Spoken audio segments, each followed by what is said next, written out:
Hello student. चलिए हम लोग आज हिंदी व्याकरण में वाक्य पढ़ेंगे और इसकी परिभाषा को देखेंगे, साथ ही साथ इसके भेद को और सबों को हम लोग बिल्कुल उदाहरण के साथ देखेंगे और ताकि स्पष्ट समझ में आ जाए।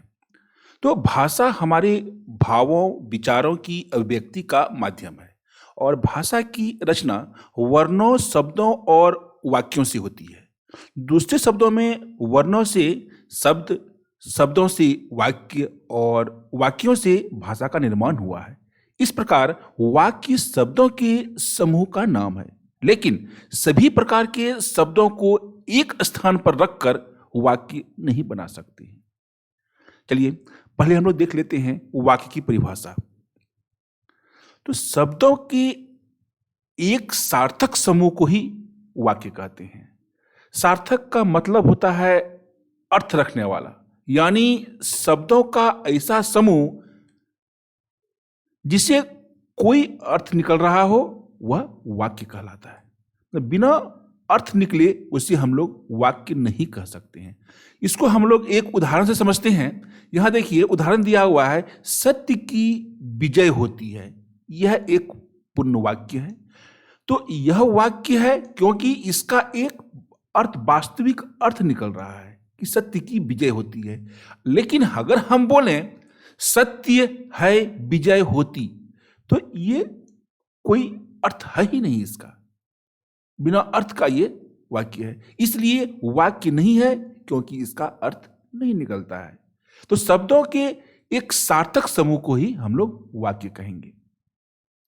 अब हम लोग देखते हैं वाक्यों का वर्गीकरण करते हैं। तो वाक्यों का वर्गीकरण हम लोग दो प्रकार से करते हैं, रचना के आधार पर और अर्थ के आधार पर। अगर हम लोग देख लें रचना के आधार पर, तो इसको हम लोग तीन भागों में बांटते हैं, सरल वाक्य में, संयुक्त वाक्य में, मिश्र वाक्य कहिए चाहे मिश्रित वाक्य कहिए, ठीक है। और अगर हम लोग इसको अर्थ के आधार पर बांटें तो विधानवाचक वाक्य, इच्छावाचक वाक्य, आज्ञावाचक वाक्य, निषेधवाचक वाक्य, प्रश्नवाचक वाक्य, विस्मयादि बोधक वाक्य, संकेतवाचक वाक्य और संदेशवाचक वाक्य। तो ये हुए 8। अर्थ के आधार पर इसको हम लोग 8 भागों में बांटते हैं और रचना के आधार पर इसे हम लोग 3 भागों में बांटकर इसका स्टडी करते हैं। चलिए अब 1 बाय 1 देखते हैं। तो रचना के आधार पर वाक्यों को हम लोग 3 भागों में बांटते हैं, सरल वाक्य, संयुक्त वाक्य, मिश्र या फिर मिश्रित वाक्य। चलिए अब पहले हम लोग सरल वाक्य को देखते हैं। तो सरल वाक्य किसे कहे? तो ऐसा वाक्य जिसमें एक ही क्रिया और एक ही कर्ता होता है, या फिर जिस वाक्य में एक ही उद्देश्य एवं एक ही विधेय होता है, वैसे वाक्य को हम लोग सरल वाक्य कहते हैं। सिंपल सा, जैसे रोहन खेलता है, मीता दौड़ती है, श्याम पढ़ाई करता है, सीता खाना खाती है। ये एक सामान्य वाक्य है। इसमें इसका एक ही उद्देश्य है और इसमें एक ही विधेय है, इसलिए ये क्या हुआ? सरल वाक्य हुआ। चलिए दूसरा हम लोग देखते हैं, संयुक्त वाक्य किसे कहे? नाम से ही स्पष्ट है, ऐसा वाक्य जो संयुक्त हो, मिला हुआ हो नहीं, ऐसा वाक्य जिसमें 2 या 2 से अधिक उपवाक्य हो एवं सभी उपवाक्य प्रधान हो। दोनों की प्रधानता या जितने भी उपवाक्य उसमें हो, सबों की प्रधानता एक जैसी हो, ऐसे वाक्यों को हम लोग संयुक्त वाक्य कहते हैं। जैसे हम एक उदाहरण लेते हैं, यहां दिया हुआ है आपका, वह सुबह गया और शाम को लौट आया। वह सुबह गया अपने आप में एक उपवाक्य है और शाम को लौट आया, ये भी देखिए उपवाक्य है। तो वह सुबह गया और शाम को लौट आया, दोनों ही उपवाक्य प्रधान हैं। दिन ढल गया और अंधेरा बढ़ने लगा, प्रिय बोलो पर असत्य नहीं, मैंने बहुत परिश्रम किया इसलिए सफल हो सका। तो इस प्रकार के जितने भी उदाहरण हैं वो क्या हैं? संयुक्त वाक्य के ये उदाहरण हैं। चलिए मिश्र वाक्य देख लेते हैं या फिर मिश्रित वाक्य। ऐसे वाक्य जिसमें सरल वाक्य के साथ साथ कोई दूसरा उपवाक्य भी हो। ध्यान दीजिएगा, सरल वाक्य के साथ उपवाक्य हो तो वे वाक्य मिश्र वाक्य कहलाते हैं या फिर मिश्रित वाक्य कहलाते हैं। मिश्र वाक्यों की रचना एक से अधिक ऐसे साधारण वाक्यों से होती है जिनमें एक प्रधान वाक्य होता है और दूसरा वाक्य जो होता है उसको हम लोग क्या कहते हैं, आश्रित। नहीं, दूसरा वाक्य जो है वो प्रधान वाक्य पर आश्रित होता है। जैसे जो औरत वहां बैठी है वो मेरी मां है। ठीक है, अब अगर हम बोलते हैं वो मेरी मां है, ये देखिए अपने आप में एक पूर्ण वाक्य एकदम स्पष्ट समझ में आ रही है, वो मेरी मां है। या फिर दूसरा देखते हैं, वह मेरा भाई है, अपने आप में पूर्ण वाक्य है नहीं। लेकिन अगर हम जब बोलते हैं जो औरत वहां बैठी है वो मेरी मां है, ये हुआ आपका मिश्र वाक्य। ठीक है, एक प्रधान वाक्य है और ये एक आश्रित वाक्य है। जो औरत वहां बैठी है वो मेरी मां है, जो लड़का कमरे में बैठा है वह मेरा भाई है, यदि परिश्रम करोगे तो उत्तीर्ण हो जाओगे। तो ये सब उदाहरण जो है वो मिश्र वाक्य के उदाहरण हैं। चलिए आगे हम लोग देखते हैं अब अर्थ के आधार पर वाक्य के भेद। तो अर्थ के आधार पर हम लोग वाक्य को 8 भागों में बांटकर पढ़ते हैं। इसमें पहला है आपका विधानवाचक वाक्य, दूसरा है इच्छावाचक, आज्ञावाचक, निषेधवाचक, प्रश्नवाचक, विस्मयादि बोधक वाक्य, संकेतवाचक वाक्य और संदेहवाचक वाक्य। इस 8 को हम लोग 1 बाय 1 उदाहरण के साथ और परिभाषित करके भी पढ़ेंगे। ओके, चलिए पहला देखते हैं हम लोग विधानवाचक वाक्य। तो ऐसे वाक्य जिनसे किसी काम के होने या किसी के अस्तित्व का बोध हो, वह वाक्य विधानवाचक वाक्य कहलाता है। इसको हम लोग विधिवाचक वाक्य भी कहते हैं। विधानवाचक वाक्य कहिए या फिर विधिवाचक वाक्य कहिए, एक ही बात है। तो क्या हुआ, इसमें सबसे मुख्य चीज इसमें क्या है कि जिस वाक्य का अस्तित्व का जो बोध कराता है उसे हम लोग विधिवाचक या फिर विधानवाचक वाक्य हम लोग कहेंगे। तो इसमें देखिए जैसे यहां दिया हुआ है भारत हमारा देश है, नहीं, अस्तित्व दिखा रहा है ये। राम ने खाना खा लिया, राम के पिता का नाम दशरथ है, राधा स्कूल चली गई। तो इसमें क्या है कि सभी वाक्य में हम लोग देख रहे हैं कि ये ऐसा वाक्य है जिसमें काम के होने या किसी के अस्तित्व का बोध हो रहा है। तो इस प्रकार के वाक्य को हम लोग विधिवाचक वाक्य कहते हैं या फिर विधानवाचक वाक्य कहते हैं। चलिए अब दूसरा हम लोग देखते हैं, यह है आपका इच्छावाचक वाक्य।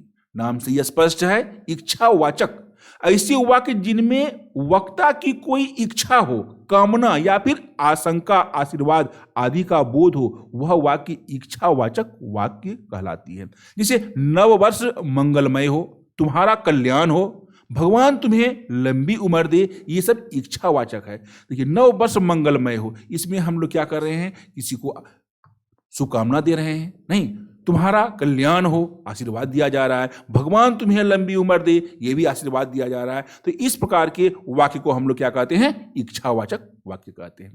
चलिए अगला देखते हैं हम लोग आज्ञावाचक। आज्ञा, फिर देखिए नाम से यह स्पष्ट है, ऐसा वाक्य जिसमें आदेश, आज्ञा या अनुमति का पालन पता चले या बोध हो, वे वाक्य आज्ञावाचक वाक्य कहलाते हैं।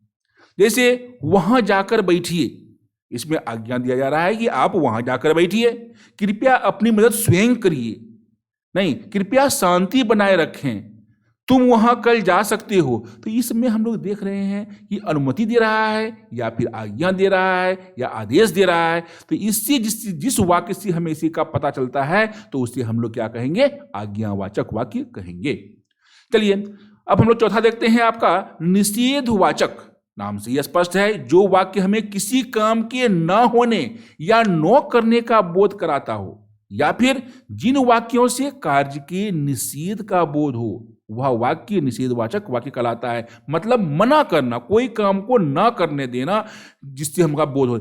मैं आज खाना नहीं खाऊंगा, नहीं है, तो इस वाक्य में नहीं का प्रयोग अवश्य होता है। राम आज स्कूल नहीं जाएगा, रमन आज खेलने नहीं आएगा। तो इसमें निषेधवाचक वाक्य इसको हम लोग कहेंगे, क्योंकि तो इसमें काम के न होने या न करने का बोध हो रहा है। चलिए अगला देखते हैं हम लोग पांचवा, प्रश्नवाचक वाक्य। तो जिन वाक्यों में कोई प्रश्न किया जाए, नाम से ही हम लोग फिर देख रहे हैं, प्रश्नवाचक क्या हो गया, जिस वाक्यों से कोई प्रश्न किया जाए। इससे प्रश्न करने पर क्या होता है कि किसी से कोई बात पूछी जाए या फिर उसे हम लोग क्या कहें, या प्रश्न किया जाए किसी से कुछ, तो उसे हम लोग प्रश्नवाचक वाक्य कहते हैं। जैसे तुम कौन से देश में रहते हो, यहां प्रश्न किया जा रहा है। राम रावण का वध कब करेगा, यह फिल्म कब खत्म होगी, तुम क्या खाना पसंद करोगे। इसमें सब में वाक्य में हम लोग देख रहे हैं क्या, प्रश्न है नहीं। और जिस वाक्य में प्रश्न आ गया इसका मतलब वो प्रश्नवाचक है वाक्य है। ठीक है, चलिए आगे देखते हैं हम लोग। आगे है इसमें विस्मयादि बोधक वाक्य। तो विस्मयादि बोधक क्या हुआ, ऐसी वाक्य जिसमें हमें आश्चर्य, शोक, घृणा, अत्यधिक खुशी, स्तब्धता आदि का भाव का बोध हो, ऐसे वाक्य विस्मयादि बोधक वाक्य कहलाते हैं।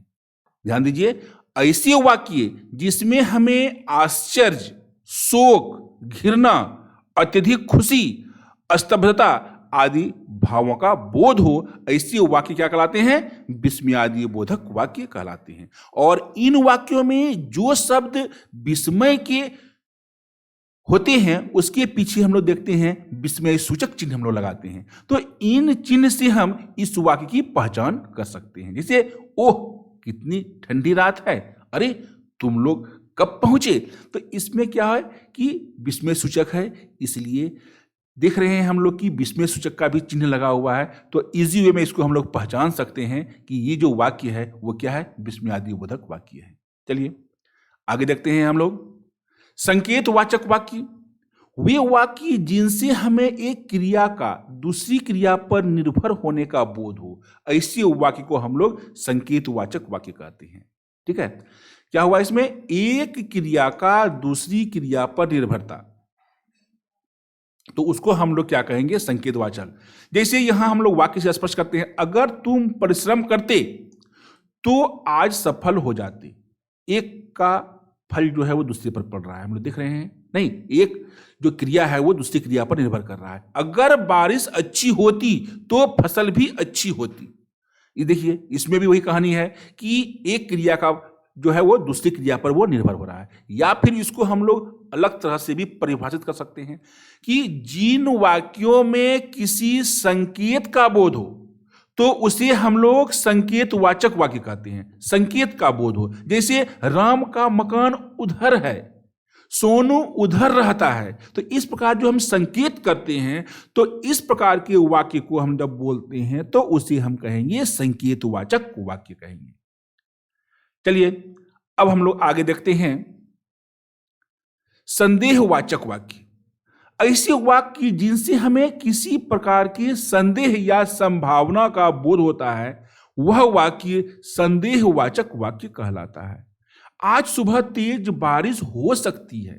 देखिए इसमें संदेह दिखाया जा रहा है, ऐसा नहीं है कि बारिश होगी ही, लेकिन आज बहुत तेज बारिश हो सकती है। शायद आज राम रावण का वध करेगा, संभवतः वह सुधर गया, शायद मोहन मान जाए, शायद वह अभी तक नहीं पहुंचा है। तो ये जो शायद, लेकिन, संभाव, ये सब क्या है, सभी संदेहवाचक हैं। मतलब कि ये कार्य संपन्न होगा कि नहीं होगा, इसमें संदेह है, इसलिए इसको हम लोग संदेहवाचक वाक्य कहते हैं। इस प्रकार आपका वाक्य जो है यही समाप्त होता है। विभिन्न प्रकार के वाक्य के बारे में आप लोग जान लिए, इसको अच्छी तरह से पढ़िए, समझिए और उदाहरण के द्वारा इसको और समझने की कोशिश कीजिए। Okay, thank you.